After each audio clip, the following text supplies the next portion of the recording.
that was crazy. So definitely always want to be positive. Yes. And welcome to Over 50 Starting Over, everybody. I'm Barry Edwards. And I'm Merle Garrison. And we are discussing careers right here. Yeah. I jumped in as Merle was telling us about how exciting his life has been lately, and which he has not shared with us for quite some time. Do you want to give us a summary? What's been going on? Oh, yeah. So finally, I am going to be employed, and I'm excited that to say that I did find a new position, and it is with Spoke, a company called Spoke, and they are a communications company. I've actually worked with them, and interestingly, the funny part is that I've worked for this company before. The company was called Arch Wireless at one point, and I worked for them for several years as a district manager. That's actually where I met Anne Marie. And wow, I didn't know that. Isn't that something I never told you that. And now they were bought by another company, and they then were bought by another company. There was a company called Amcom out there, and then they became Spoke. And so now I'm going to be joining them on July 13th as a regional sales director. I think that's fantastic. And what I really like about it, first of all, there's so many things I like about this. One of them being it was really your choice. Like, you put a lot of hard diligence into this choice. You had certainly had a pick of opportunities, but you went with where your heart really was, where your expertise lies, which is really huge. Really excited for you. I'm excited to be able to talk about this stuff. Yeah. Well, it was an interesting road. I interviewed with Spoke. It seemed like 50 times. I know it wasn't 50 times, but we had a lot of conversations. And one of the things that really got me to be very favorable towards this company was, the industry that I'm in, and it's not just communications, it's really healthcare communications. It's a small industry, and we all pretty much know each other or know of each other. And along the way, during the interview process, I met some of the best people. I really enjoyed talking with them.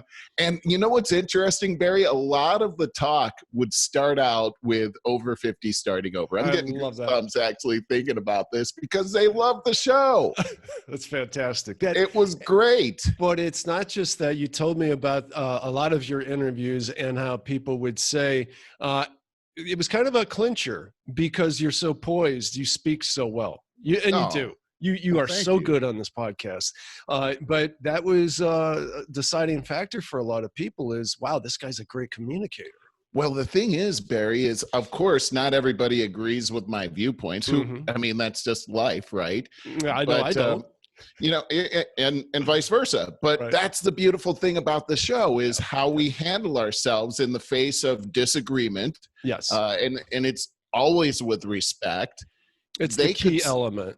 They could see that. And not only that, but, here's a more important thing is that I'm just being myself on the show. I mean, like the whole show, the impetus of the show is this is like a phone conversation, conversations you and I have been having for years. And they were attracted to that. And I wanted to be in a position with a company where I could just be myself because really at the end of the day, the best me is when I'm just being me. For sure. I don't want to have to hide anything, especially in this very politically charged parody that we're in today. I just still want to be me. And this company is endorsing me as me. And boy, they sure have made me feel welcome. That's heartwarming in all regards. And also it's been a while, but we talked about authenticity before. And I think and that's what you're talking about now. You get to be yourself, authentically you.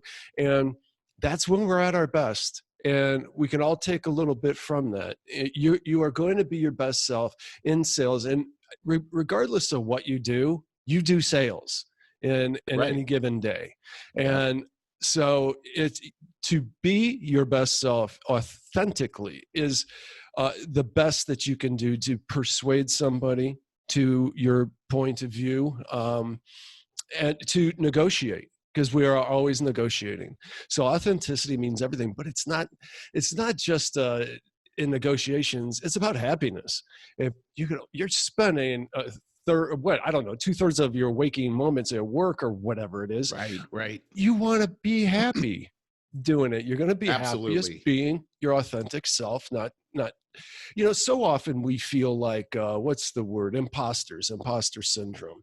And so often we battle that. All of us do.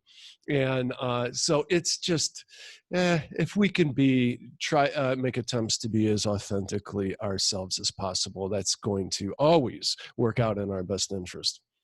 Well, and it's great to be a part of an organization where you feel like you're respected, Mm-hmm. and also an organization where you truly respect the people that you're working with. I think those two things are paramount if you're going to go into. See, this is another thing, is I didn't want to go into a job. Oh, yeah. I wasn't looking for a job. I was looking for a position. And if there's not respect there, you're working a job. Yeah. And now, interestingly, also, your heart's got to be behind it. It's funny. I was even dreaming about this last night. Is that the one of the reasons, really a big reason for my choice to go with this company. I'll back up to the reason that it was a choice in a minute, but the platform that I'll be selling has everything to do with a passion of mine. And this passion actually began with my father. And I talk about my father a lot on the show, but he passed away. He had a heart attack. And, when before he passed away, they came, it was at the house that had happened. And they came to the house. What year was that? Well, that was 91. Wow, that long ago. Okay, my dad was 91 or 92. I thought they were closer together. So it was early on. Yeah, it sure was. And so his heart attack happened at the house, and an ambulance came to pick him up and got him into the ambulance. And on the way to the hospital, the ambulance got caught in a traffic jam. And they say that he passed away in the ambulance. Tried to revive him once he got to the hospital, but he was gone. So, today we have technology that could have prevented that from happening, him getting caught in a traffic jam. We have GPS. They didn't have that back then. Right. And I've always been a big believer that, with technology, we can save lives. And I got involved in this whole business of integration middleware, where we're able to take alarms and alerts and deliver a very useful text to the right person at the right time and the right information, and really coordinate care to save people's lives. And this whole industry has evolved over the last 20 years now that I've been involved in it. And there's stuff involved now like AI and ML. It just the whole technology has just evolved to become this fantastic thing. So I feel like working in this type of environment is sort of paying it forward, because I know that through the work that I've personally been involved in, along with some great people, we've been able to provide a mechanism for fathers and mothers and sons and daughters to be able to come home tonight. When without this technology, without the courage to go in and evangelize this technology, they wouldn't have come home. They would have perished. And so I just don't want that to happen to other families.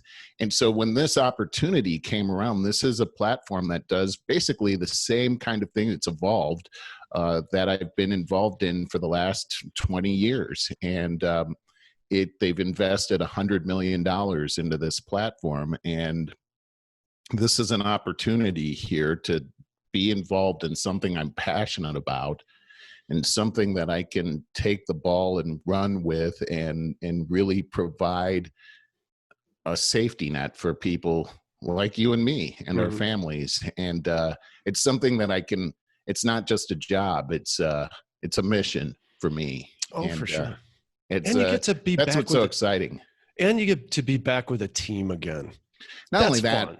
but yeah, and many of the people that are on the team are people that I've worked with in the past. Right. We're just we're still at the tip of the spear, advancing the cause, and you know, it's again, I'm getting goosebumps. I mean, I'm jazzed about this whole thing. Sure. So, but here's something interesting is that here I am. Getting this opportunity in the midst of COVID-19. And, they had given me a verbal offer for this job, a few months ago. And in between getting the formal offer and the verbal offer, they had a hiring freeze. And boy, and so everything got shut down for a few months there. Well, can you just tell us briefly, because a lot of people are going through similar stuff right now. COVID's turned this world upside down. No kidding. Your emotions during this time. What's up? Well, first of all, it was, understandable. I mean, it wasn't their fault that this happened. Right. But at the same time, and I think we talked about this a bit on the show, it was demoralizing. And I mean, it was like getting an arrow in the heart. And I remember saying on the show, I just have to keep my legs moving and just keep moving forward. And boy, that was it's a lot easier to just say that. But to do that, I mean, I felt like I had to take it moment by moment. And there were times where I was completely discouraged and just, I remember, praying with Anne-Marie several times and telling God that, I believe you, Lord, but I have these terrible feelings on the inside of me and help me with that. And fear. I was just feel like being honest about the whole thing with the Lord. I can't really hide anything from him, but I felt like I felt guilty because, I'm out of faith, but I realized that, your emotions and reality are not necessarily the same. That's true. But, I did keep moving forward. And as a result, I started doing some contract work for another company. And at the same time, I was still prospecting for another position just in case this didn't come about. Sure. They said they would call me and get a hold of me and when the freeze ended, but that's no guarantee. You've got to keep the lights on and take care of your family. Yeah. And so when everything turned around and the offer became alive again, at the same time that happened, I was getting an offer from the company that I was doing contract work with and another potential offer at the exact same time, which was, as we spoke about, something I was looking to be able to do to have choices. Yeah. You show up differently when you have choices, when you're not desperate. And, dating is the same way. When you're that lonely person going out, geez, it's so long ago. And it's like, I could never find a date or a match when I'm feeling desperate. But boy, you get a girlfriend and all of a sudden they're where were all these girls before? It's the same thing. People sense the desperation. So you got yourself into an ideal situation. I did. I'll tell you what, though, it was about 3 weeks ago exactly that you were probably at your lowest and having to talk you up. I remember Lisa said, because you had something happen, something fell through that you were really counting on. And Lisa said, boy, I can't wait to see what happens with you next, because it's always how it happens. Well, I was interviewing with another company that I thought, this is it. This feels right. And it didn't happen. And I was actually shocked that it didn't happen because, I'm normally not wrong about that gut feeling. And it did kind of feel like, speaking of gut feeling, it felt like I got kicked in the gut, actually. It was a great experience, though. Again, great people. I met so many great people and had so many great conversations along the way. But yeah, I was sort of devastated by this, and I remember again being at the kitchen table with Anne-Marie and praying, and so pretty much it was the same prayer every time. Is that Lord, I believe that what you say in your word is that you've got a plan to prosper me and not to harm me, and that that you have something for me. You have a destiny for me here. So I'm just gonna, even though I have these terrible feelings, I'm just going to put my life in your hands and let you be the leader here. And you know, we've always said this, that it's always darkest before the dawn. Absolutely. And boy, you know, and I was telling myself all these things, and boy, I had some good conversations with people like you and people in my family to lift me up. And of course, Anne Marie was always right there to lift me up. She was outstanding the whole time. But it was like suddenly all this stuff started happening at the same time. It sure did. Suddenly, like at my lowest point, like boy, did I ever just feel like I don't know what I felt like. I felt horrible. But then suddenly all these things and offers, just amazing. So that's where I found myself. That is, and I want to give you full credit for that, because you kept your feet moving. And a lot of people, a large percentage of us, would find one opportunity, open one door, and stop everything else and put all our eggs in that basket, because it's hard. It's interviewing can be very demoralizing. It's definitely stressful. You're sticking your neck out there at all times, so you're vulnerable. You're getting kicked around a lot, so it's really hard. But I mean, I live my life doing that, basically. I have to say though that even there was stress involved with the interviews, but you had such a good attitude. I was having a great time. Well, and here's the other thing too is, rarely do people want to know all about me and ask me, like, tell me about yourself. Yeah. Because people want to talk about themselves. So it was like, okay. Yeah. Hey, what did you say? You said 100 times, man, this podcast has really helped me for my interviews. You're getting on there doing Zoom. You're doing Zoom interviews. Those were the interviews, because they're not calling you into an office anymore because of COVID-19. So it turned out that the podcast in so many ways helped me out. So many. I never brought it up in an interview, but it got brought up every single time right at the beginning. And it was just a great story to tell. And of course, this is a passion for me. I mean, you know, and you're good at it, man. This was also part of my search, is that I'm not going to stop doing this. This is who I am. And so, you know, Spoke was completely behind that. Yeah. Well, it's like I told you, man, if I have to, I'll go out and find another black guy. Good luck finding one like me. No, for sure. I couldn't do this without you. The reason that I feel our podcasts are so good is because of our chemistry. Oh yeah, absolutely. All the way. So I'm just super happy. Oh, by the way, this is the first time that we've ever recorded on a weekend. It's Sunday. And we're going to be publishing this tomorrow, Monday morning. We normally come out on Friday morning. We did come out with one on Friday morning. So we are, as you are starting a new job, we're talking about doing a new format. I know, and I've said this forever, that I know based on marketing statistics that we should do much better building our audience coming out on a Monday or Tuesday. Yeah. Versus Friday is the worst day of the week, marketing statistics for coming out. But we were in such a comfort zone. We love doing it on Thursday afternoons. And Thursday is just such a great day. There's just something about the day that makes you feel giddy. I think it's the prospect of the weekend coming up and everything. Yes, it is. And so it's something about all the way back to college. Thursday nights. No kidding. Oh my gosh. Remember nights. Those? Yes. They really were. Yeah. So it's kind of fitting that we were doing that.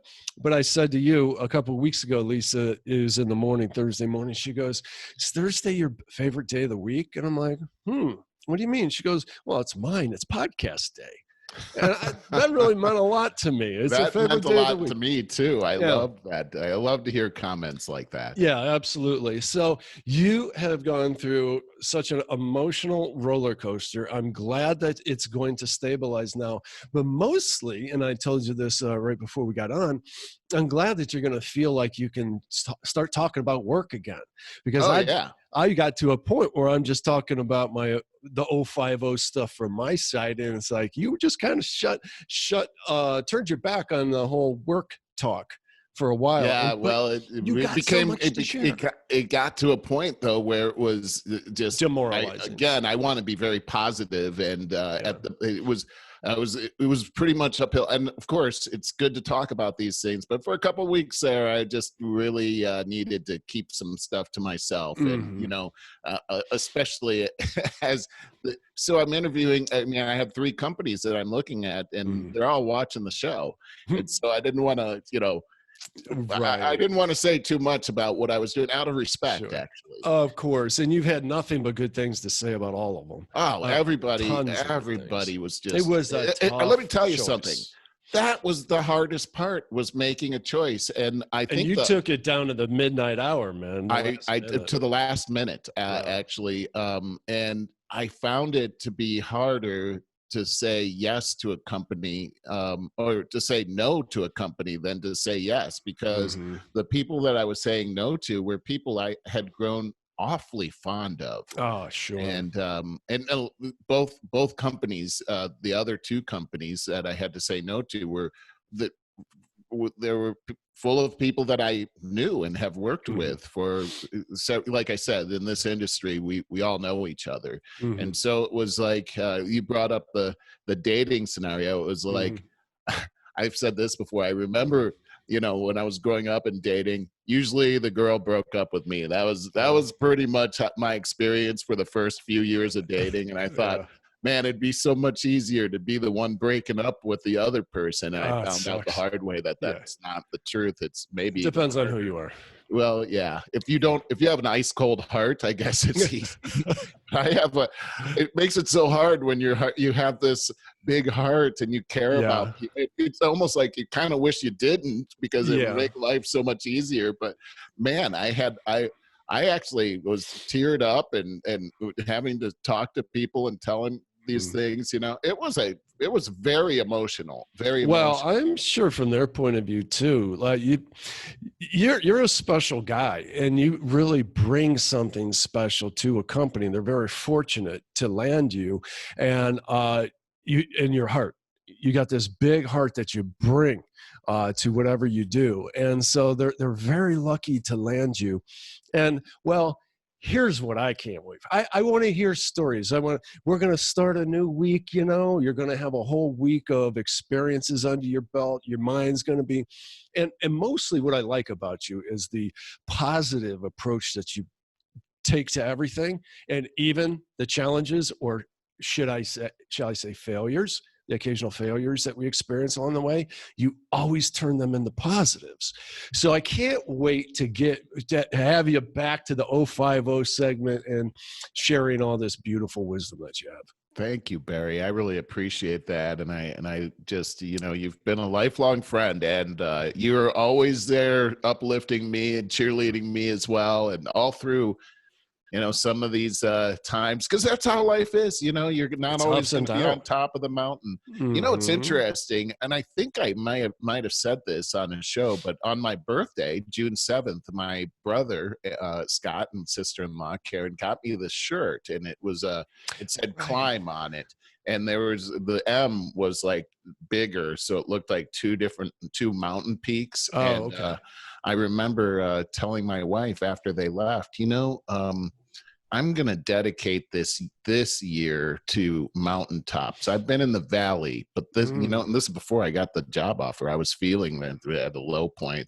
And I was saying that, nope, this year is going to be the year of mountaintops. I'm going to be on the mountaintops this year, not in the valley. Man, did you pick a tough year? Boy. And, but within a week I was getting job offers after that. So,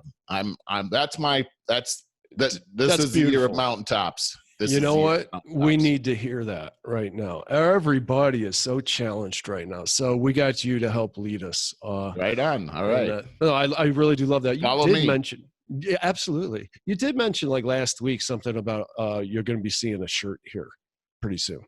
I wasn't sure if it was going to be like a company logo or something. No. I was talking about the shirts my kids had got me. I forgot to mention last week I was wearing one of the shirts that Brandon had gotten for me.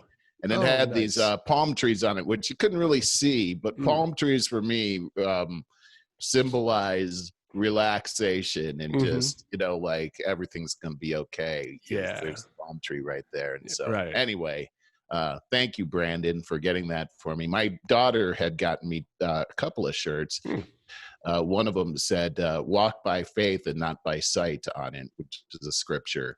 And, very appropriate for where I am now. What does that mean? What does that mean? Thank you for asking. So as a Christian, the Bible tells us that we are to, it says walk by faith and not by sight. I think I said that's what you said. Okay. So things can look really crappy, but what God says is that he's got a plan for your life and a plan to prosper you. So know that even though it might look crappy right now, prosperity is your destiny. And so you're walking by faith through the valley that I had just gone through. And that's what I was doing. Even in the midst of feeling all those bad feelings, I was saying, I believe you, God. I believe that you have this plan for me, and I'm going to put my life in your hands. We walk by faith and not by what we see. Hey, that makes me think of, when we go through our debates and bring Jordan Peterson into it about, which I love. Yes, I do too. It never gets old, about faith. And it just reminds me, I don't remember if I made this point like last week, is he says to believe, to have faith is about action. It's not about words. It's not about what you say. It's how do you live? So do you have the trust that God, the universe, or whatever has your best interest at heart? If you do, you're going to take more chances and put yourself out there because you feel that you're walking with him rather than swimming against the river. So totally agree. Yeah, so it's really important. So when he says, I'm going to float right back into dangerous waters a little bit here, and he says, he hates it when people ask him if he believes in God, and he says, well, the most important thing that I can tell you is that you're going to be much better off if you act as if there is a God, as if you behave in such a way that there is a God. You will reap the benefits of it. So that's what he then starts talking about, the faith. And I think it's a hugely important subject because it's about harnessing the power of positive thinking for a large part. It's about being able to turn around a nihilistic mindset, as if you try to have faith here and there. Take a step forward with faith in mind. And if you feel a reward there, you'll just take another step in a more positive direction. I can totally agree with the concept of acting in faith, even if you don't feel it. I've been talking about that. Look at the struggle you've been going through for months here. And just like being at the kitchen table with my wife and saying, I feel all these terrible feelings and it doesn't look like this, but I'm putting my life in your hands and I'm going to trust you. That part of what Jordan Peterson is saying, I'm right there with them. Here's where we, the why in the road, of course, is that if I didn't believe that God existed, then I would have a hard time acting in faith. And so when they ask him, do you believe in God? To me, it seems to make sense that he would say yes if he's encouraging people to act as if there is a God. Does that make sense? Because I totally understand. There's nothing to leverage. There's no how do you get your footing in that acting in faith? Well, look at the struggle you've had. Like, even though that you're a man of strong faith, that when your anxiety is spiking because of the situations and stuff, you're questioning your faith. If you're a man of perfect faith, you won't have anxiety. So we do struggle like that. I know that with myself. Go ahead. This is kind of important. With myself, I've spent my entire life trying to find the proof of God so that I can move forward with faith. And as I told you a long time ago, when I was young, my biggest stumbling block was the idea of infinity. And so it would come to, if I drove a spaceship at light speed forever and ever and ever. There's still infinity out there in front of me. That that drove me crazy. Even if we said, okay, well, the Earth is, whether you want to say it's 100,000 years old, 6,000 years old, or billions of years, whatever, it's still, okay, well, what did God do before this earth? These kind of questions drew me, because there's infinity. He's infinite. What is infinity? So I've always struggled, and I've had to find I very much struggled to find my own faith, to have this belief, what we're talking about, so I can have this positive attitude that I can pray to and wrap my heart around, the way you do. So I just kept looking for answers to these questions. I think I have it well figured out so that I can say I have my own answers. It's a very personal thing, right? So I think there's a parallel with Jordan Peterson here, where I think Jordan Peterson is absolutely enthralled with the Bible. He thinks he must think it's the most beautiful piece of work that was ever written, because he keeps finding more and more deeper meanings. He does. It's amazing. And I believe that, as I said before, that the Bible is divinely inspired for sure. But I don't believe that the earth is only 6,000 years old. I don't believe that either. The Bible doesn't say that. Okay, well, we could talk about that in a minute.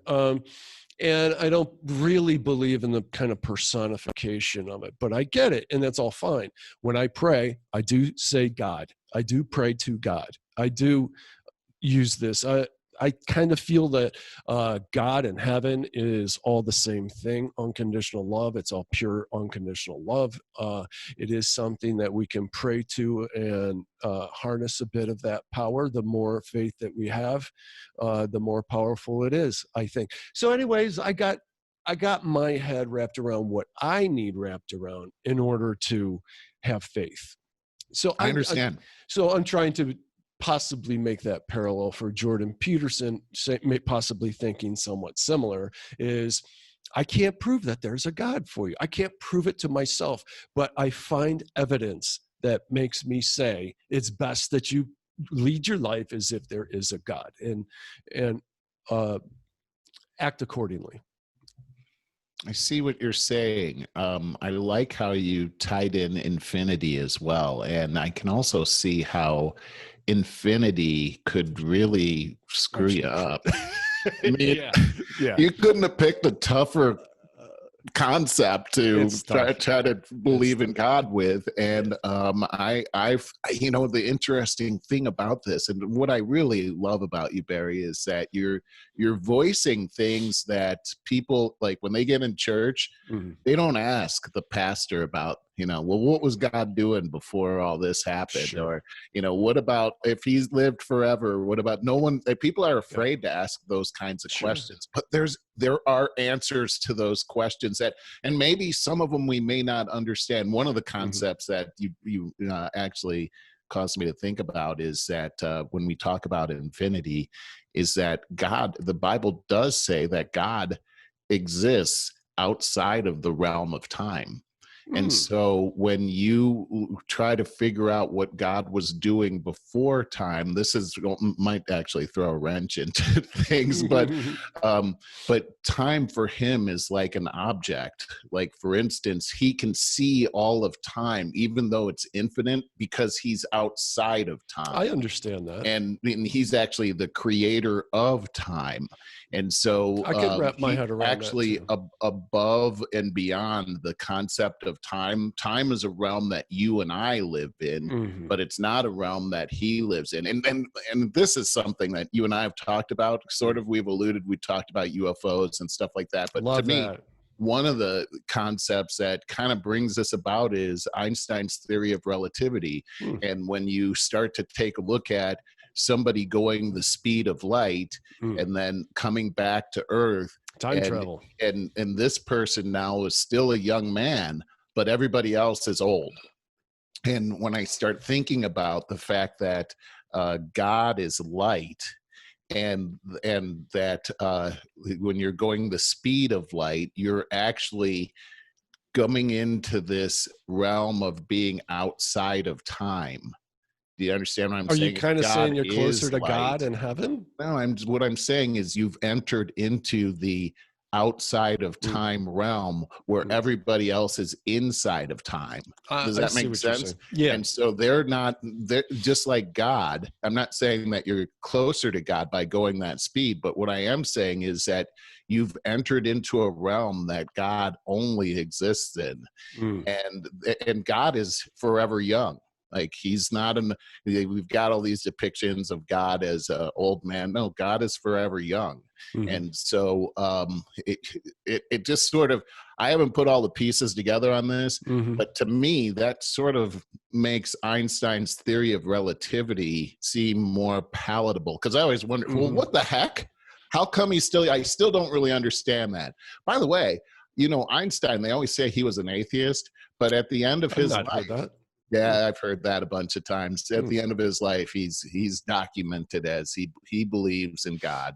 And it's that, to me, that's a no-brainer. But anyway, interesting. I like what you're saying about God being outside the construct of as time as we know it, space and time is tied together.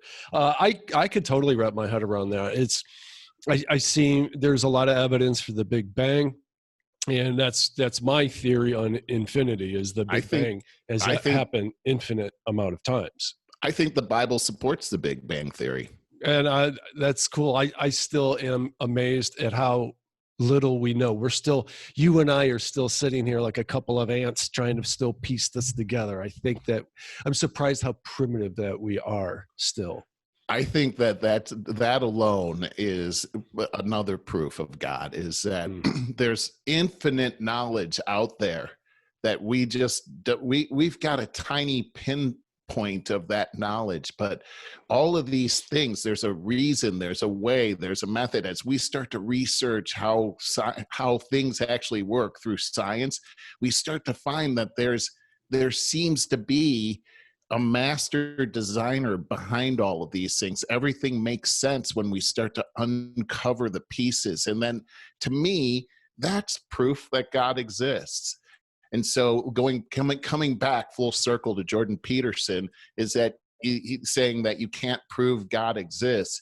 I would say that there is ample evidence all around us that God exists. And back to my original thing, he is doing a very good job talking about the Bible from a personal point of view. In fact, the clip I listened to, it sounded like he was going to cry a couple of times. Oh, yes. And, he gets very emotional. Yeah. And so it seems like if he doesn't believe in God, I would be very surprised. We always go back to this, and I always say the same thing. I honestly believe that it's out of humility, humbleness, that he says, I am not the one to tell you that. I wish he would. Well, that's because it's your team, and you want it's his own expert. I don't think that he can say that he's an intellectual, he's a philosopher. He has thought about this. He's pondered this like painfully his entire life, that question. And I think it's so personal to him that he just feels that he is not qualified to say that. That doesn't make any sense to me. That makes you're total qualified sense to say it, how come? Well, you can have your opinion. That's his opinion. Believing in God is your opinion. Why not say what your opinion is? You say it. I think he does. I think he does. I think that it's when so he says, though. I cannot prove the existence of God, but I feel it's in my best. That's what I feel he's saying. I feel it's in my best interest that I live my life assuming that he does exist. I think there's a lot of proof, but I just think that just the fact that you and I are talking, we're going to go back and forth on this for the rest of the time. I know. I took a breath. There's proof right there. But anyway, hey, we got a lot of current events. I know we could talk about this forever, though. This is such good stuff. But I agree. Yeah, there is a lot. I just want to say too. How about Kanye? Oh God, yeah. I want to just put a cap on the religious thing that we keep talking about, because I want to say that I appreciate how you are very tolerant of me trying to express my own views, and I never want to bring doubt into somebody's mind. If somebody has faith, they feel they have faith. I don't want to bring any doubt into that, but I want to be able to, if there are people that are struggling, and it's like, I kind of get what Barry's saying. Maybe I can help bring some faith to somebody. So that's my intention. And now, speaking of God, Kanye. What a transition you just made right there. Let me just say thanks for the compliment, by the way, and I feel vice versa, man. I mean, I feel like you do the same thing. You give me the same type of grace, and I love our conversations, and we should always be able to have those. And we have always had those conversations our whole lives. Yep, we really have. Really have. Well, I think that's what makes us such great friends, Barry. Yeah, absolutely. Okay, so, back to Kanye. Yeah, you go ahead. You run with that. I don't know what to say about this. I have an opinion, though. I was shocked. Okay, I mean, Anne-Marie read it to me this morning that Kanye says he's running for the 2020 presidency, and I'm like, what in the world is he? Okay, so I've always thought that the guy might be crazy. Yeah, me too. And he's a Kardashian, man. When I know who was it that was winning that award, and he snatched the award out of their hands? Taylor Swift. Yeah, and said that should go to Beyonce. It was right at that moment that was nuts. What? This is a crazy dude right here. But but okay, so you're running for the. First, I thought, are you sure he's talking about the 2020 election? Because, I mean, we're pretty far down the road right here. Yeah. And I thought he and Trump were buddies. So I have a theory. Okay. So I was riding my bike for hours today, and it got really hot now. And, we got a hot stretch coming, all in the 90s all week. That. Yeah. But I was thinking about it, and I think, because you're right, the first thing I thought too was, man, I thought he was pretty tight with Trump. I thought he was too. Yeah. I think what he's going to do is he's trying to get the black support, the black vote on the conservative side. Think about that, because it's black people are traditionally more Democratic. And so he's trying to get black people on board with the conservative Republican ideology. And then he's going to pull out of the race, say, hey, throw your support to Donald Trump like I am. I'm supporting him. That's what I think. Now, that's an interesting theory. That actually gives me a little bit of hope, but it does seem like how do you run for president? And do you just start up your campaign when you're only a few months away from the election? I think you just tweet it, man. I'm running for president. That's how we. I think that's it. I was watching some podcast where somebody was talking about how Trump. Have you ever heard of a guy named Kingface? No. He's a black conservative. Used to be a gang member. Pretty interesting guy. But he was talking about how Trump actually proved that anybody could be president. He was talking about how Obama didn't prove that to him. Trump actually proved that to him, because Obama was already a politician. Trump came out of nowhere and just became president. So maybe this has something to do with Kanye, because the truth is that I mean, nobody even thought Trump would ever. Certainly you and I didn't think he would win. We thought he would be the last one to win. No, it was a joke, actually. Yeah. We both laughed about it. We laughed and laughed. And, oh, my God, he's the president. So, anybody now has a chance, I guess. I mean, that's what it proves. But I like your theory. It kind of goes back to – now, let me just pose this to you. Joe Biden has been in a bunker this entire time. And very, very rarely comes out. He's been doing everything. I think he died. Okay. Well, let me just pose this question to you, because I saw a podcast, and this kind of made sense to me. He came out last week and said that the doctor told him not to campaign in public because it would be detrimental to people coming to his campaigns. And this guy felt like his name is Michael Knowles. I think it's pronounced Knowles, or it could be Knoll. You know how we do. We screw up names. Yeah, that's what we do. But anyway, he was saying that, well, look, this whole COVID thing, the second wave and everything, they're using this to try to win the presidency, because what they're gonna do is they're gonna say that Joe Biden isn't going to debate Donald Trump because of the same doctor says, because they know that if this guy gets out and starts having to take questions and start doing some freestyle stuff, and especially if he gets into a debate, there was two polls out last week that showed that the majority of people out there think that he's suffering from dementia. Oh yeah, I think so too, and I think what you're talking about is evidence of that the Democratic Party's like, geez, man, this guy is. If we put him out there, we got an excuse to keep him off camera, Yeah. And not debating. I think that they think that's their best strategy. And what a shame. You got 4 years to prepare for this election, and this is where you're at. I mean, yeah. And here's another thing is, a doctor told you not to campaign for other people's health. What doctor would prescribe something not for you but for everybody else? That doesn't. No, I've not gone to a doctor like that. Hey, you don't want to.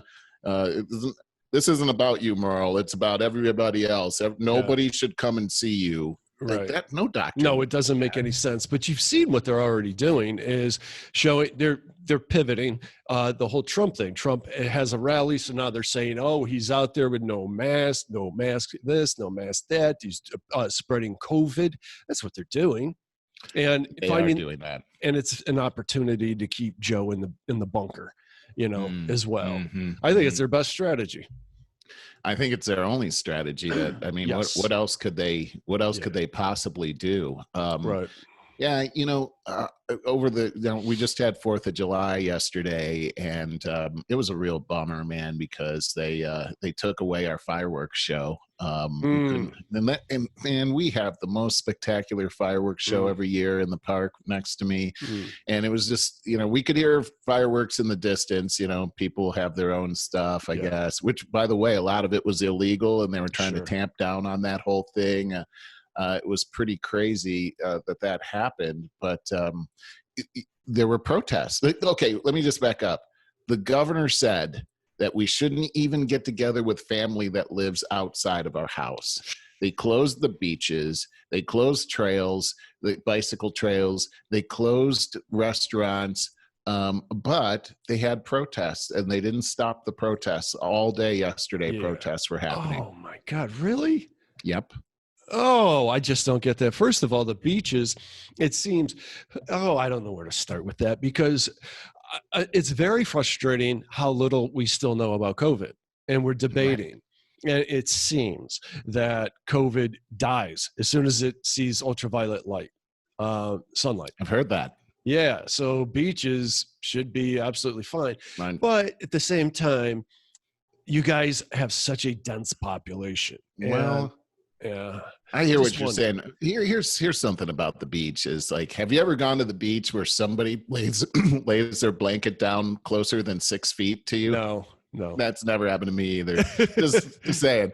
I went to the beach last week, and we were probably about 20 feet. The closest we were to anybody was, not 20 feet, 20 yards to the nearest person. And then this family, they all had their masks on and everything. And we were like, what the heck? What do you think, that COVID's blowing in from Japan or something? I mean, what are you thinking over there? But and they'd have a funny tan as well. I got a funny thing. So yesterday I did get to go on this motorcycle ride and got stung by a bee. Ooh. I haven't been stung by a bee since I was a kid. But while riding your motorcycle. Never riding and that's kind of like, how did this happen? It blow into your jacket or something? Okay, here's how it happened. This is the craziest thing, and I'm never gonna let this happen again. So I have this jacket, and it's got these zippers, on my sleeves. And so it was so hot out that I had my zippers open and I'm riding down the road and everything.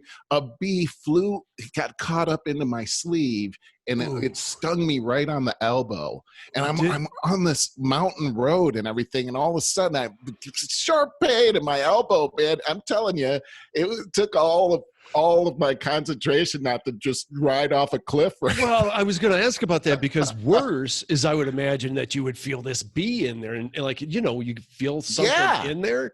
I would panic. It was teetering on panic. So I pull over real quick. I mean, it was like I knew I haven't been stung since I was a kid, but I knew in my head this has got to be a bee. I mean, what else could this be? Mm-hmm. No pun intended. Yeah. I pull over right away and I get off and I frantically take my jacket off. That was the hardest part, was pulling over without trying to take my jacket off before I pulled over. Sure. And I take my jacket off and I had to.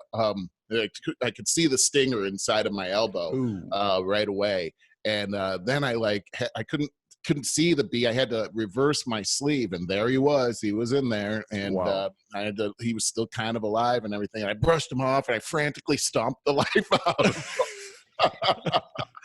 Anyway, I digress. So that was one experience. Then last night I go to Denny's to pick up some food for dinner. We have a Denny's right like a block away. And of course, all the restaurants are closed, but you can still do takeout. And I go in there and they're like, I have a pickup, but these people come in behind me and the person there goes, "Oh, are you here for dine-in?" And I go, "Wait a second, dine-in? I thought you weren't allowed to have it." And she goes, "Oh, we have tables outside. Because if you have a restaurant and you can do it outside, that's legal." I'm like, "You got tables outside? What are you talking about?" And she goes, "Oh yeah, on our patio." And I'm like, "They don't have a patio, okay? There's no patio." And what she meant was over on the side of their building. Now, so they have tables out there now. Barry, I've walked my dog over there a bunch of times.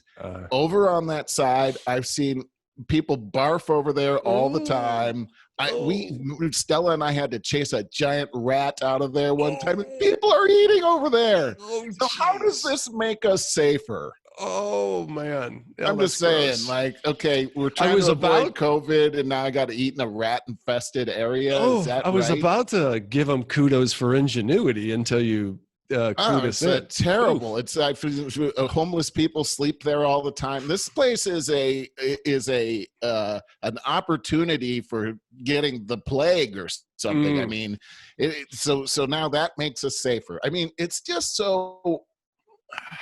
I don't even have a word for what they've created here to try to so-called protect us. I mean, I was walking home from there and I saw one of my neighbors and he was saying, we were talking about how crazy this is because, no fireworks, it's 4th of July, how weird this is. And he was saying, yeah, and think about the people that got to come back to work after all this time only to be told a couple weeks later that you don't have a job anymore. How demoralizing that they've set up such a demoralizing type of a situation here. It's hard to understand. And then you tease people to start investing into their businesses again when they're really scraping to get by.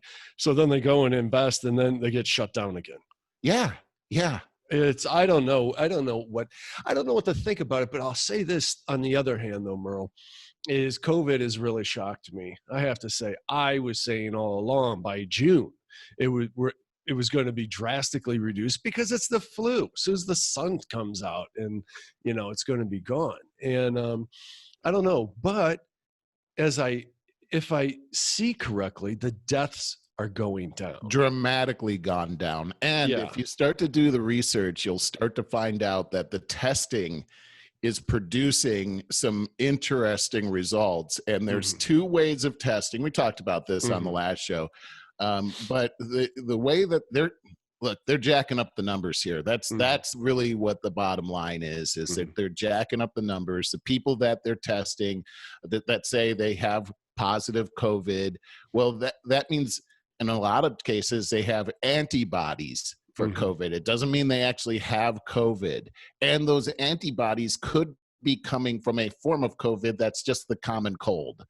And so this is a very interesting thing. Secondly, I'm finding out that a lot of these places where they're saying the hospital rates have gone up, like for instance, here in California, that, oh, we have more people admitted to hospitals, that spiked.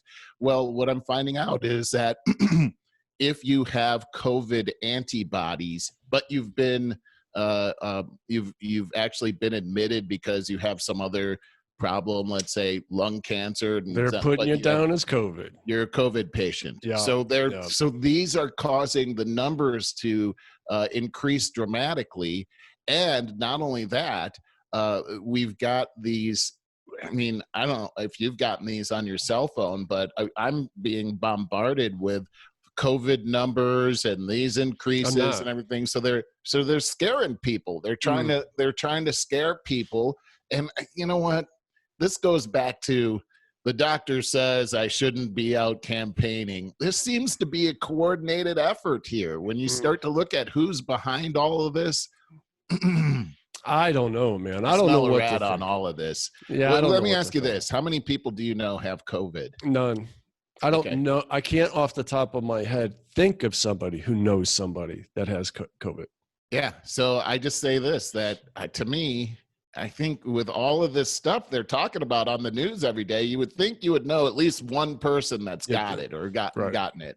Right. But I'm not saying it doesn't exist. Same here. You know, but I'm saying that I should have a neighbor or something. Yeah, you know? It seems to me that they're using this for another purpose. And I mean, that just it goes back to take a look at what's happening with these protests that are happening too.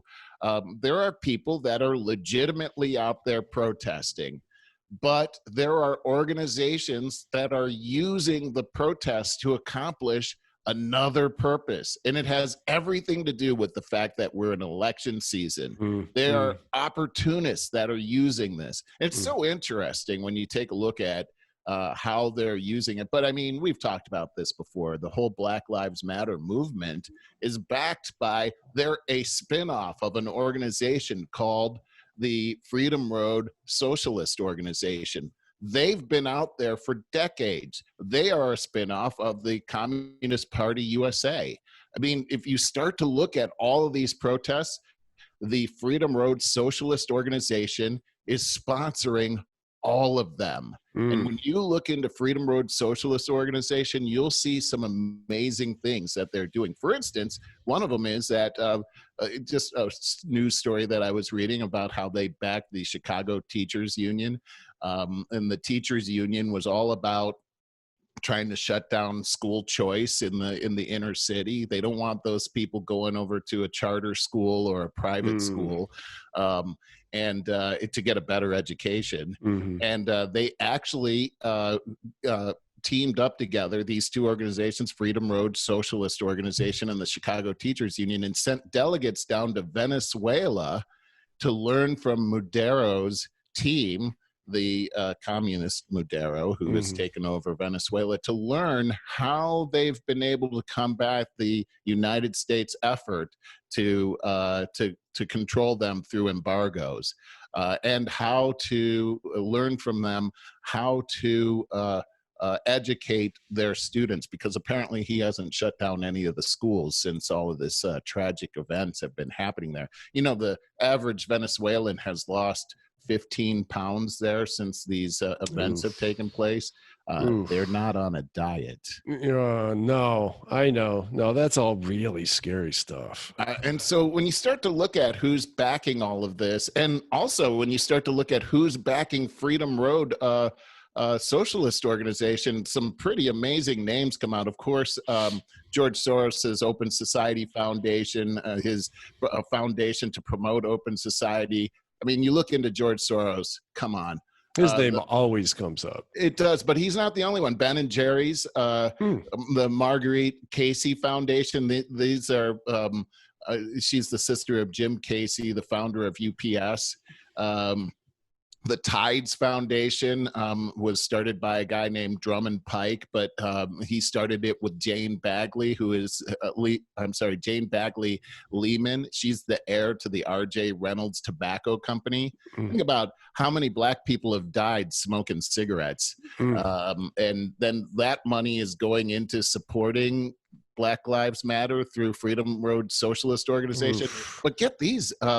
The Ford Foundation, the Heinz Foundation, the Rockefeller Foundation, the Susan Thompson Buffett Foundation, sister of Warren Buffett, who actually is a partial owner of many companies that you know of out there.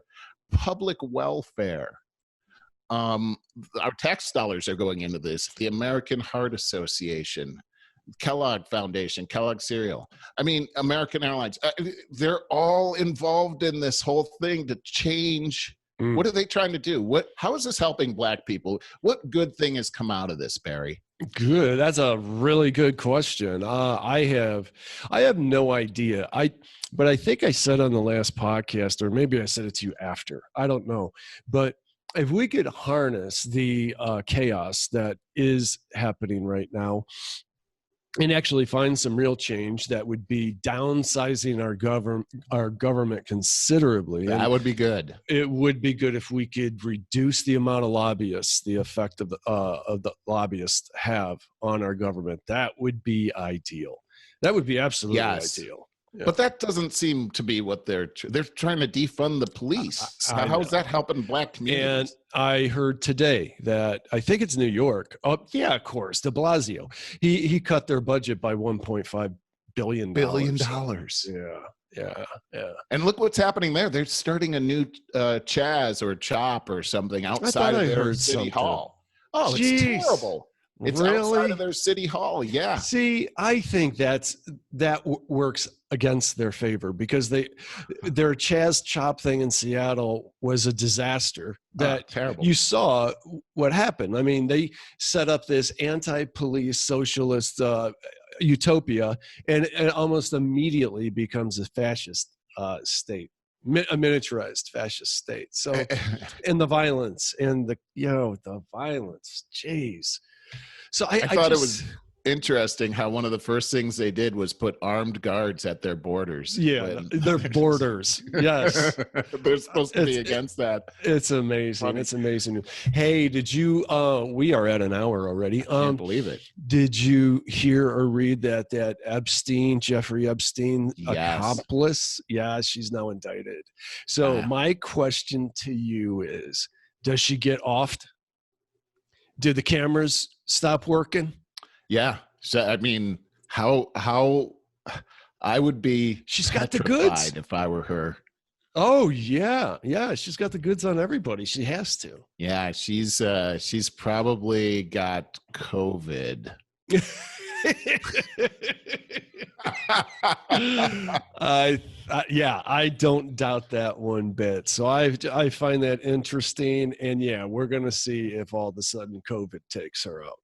Yeah. Oh, let's see. I mean, not wishing that on anybody. I'm just saying that she's in a lot of trouble. Yeah, I would say so. And then once again, we are back to debating the Washington Redskins name change. That? Where I'm at with that is sure. Just go ahead, make that illegal.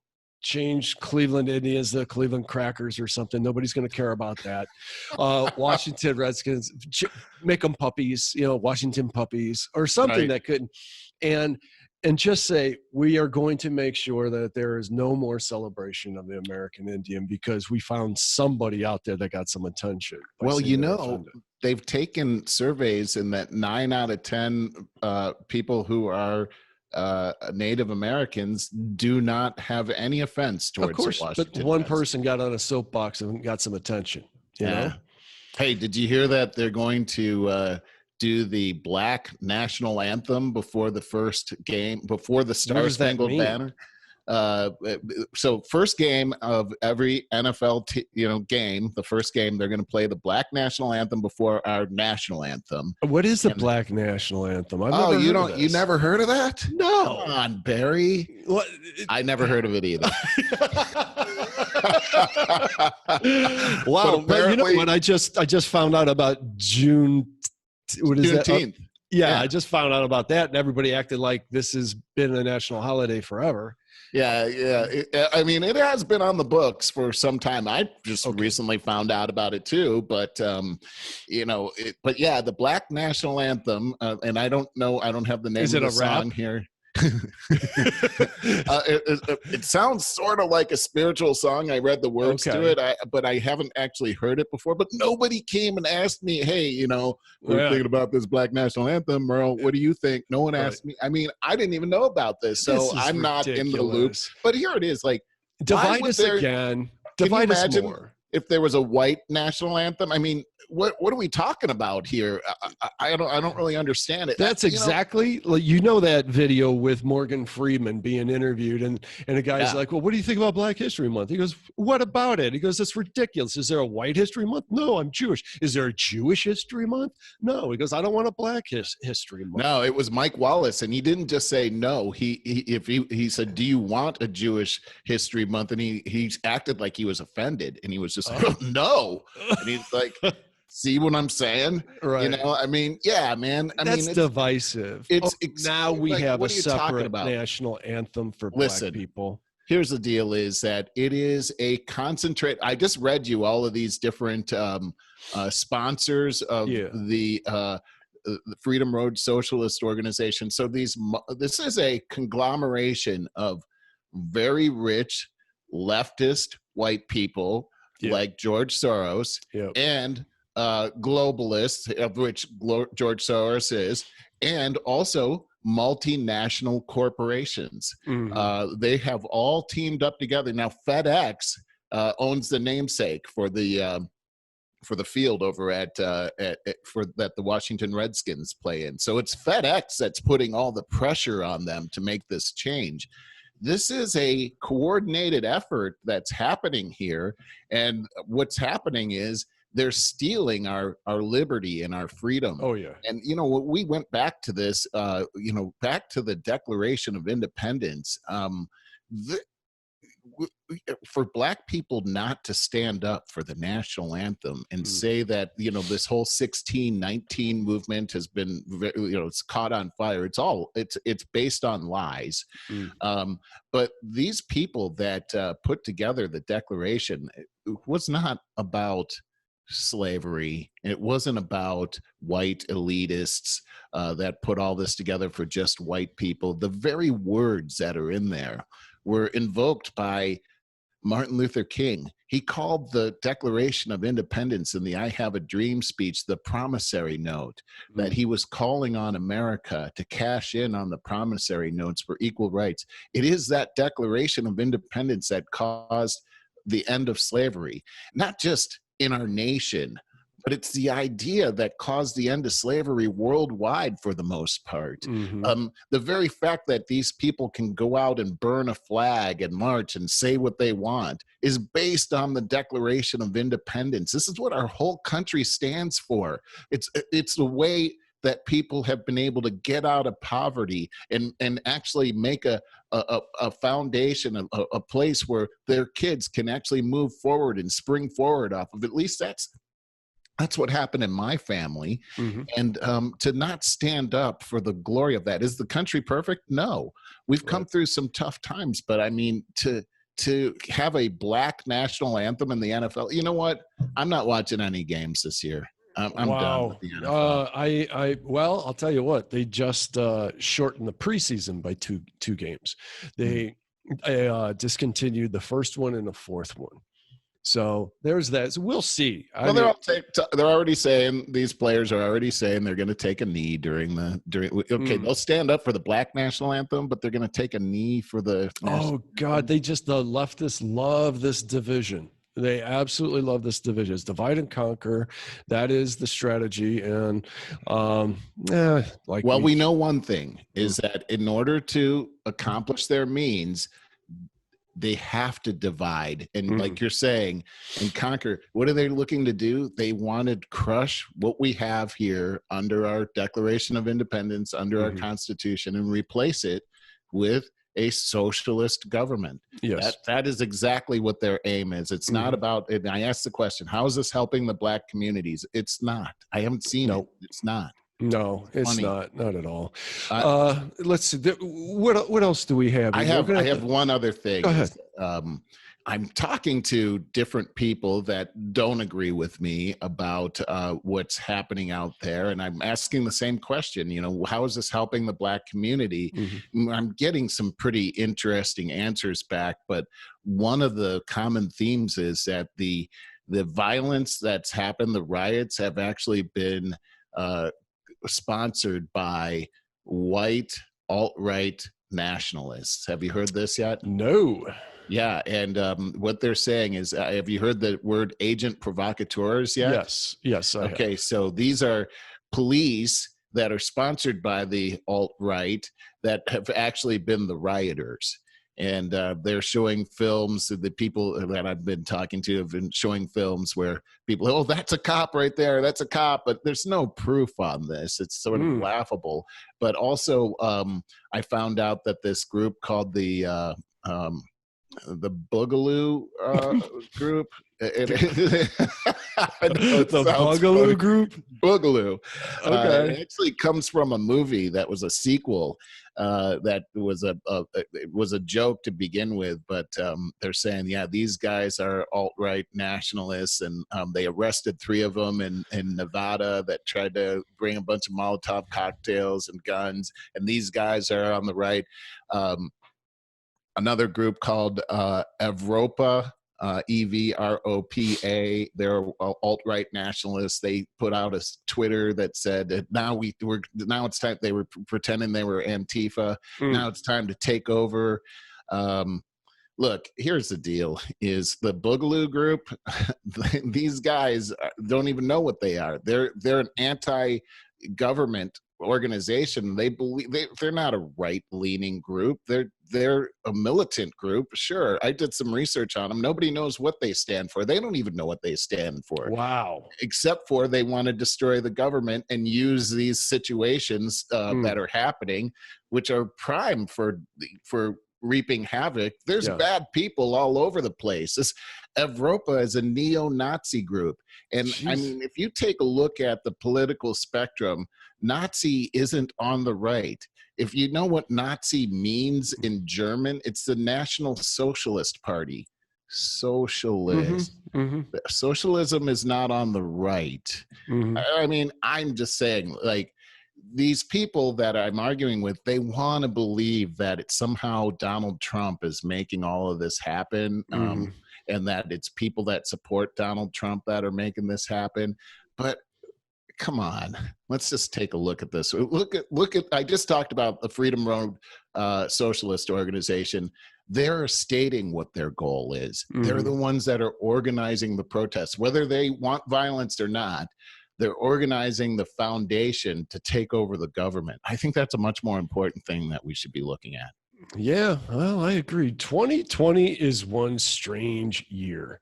That's all I got to say. It really is. It really is. Hopefully we survive it. I don't know. We're going to survive it. And you know what? I think it's going to make us stronger.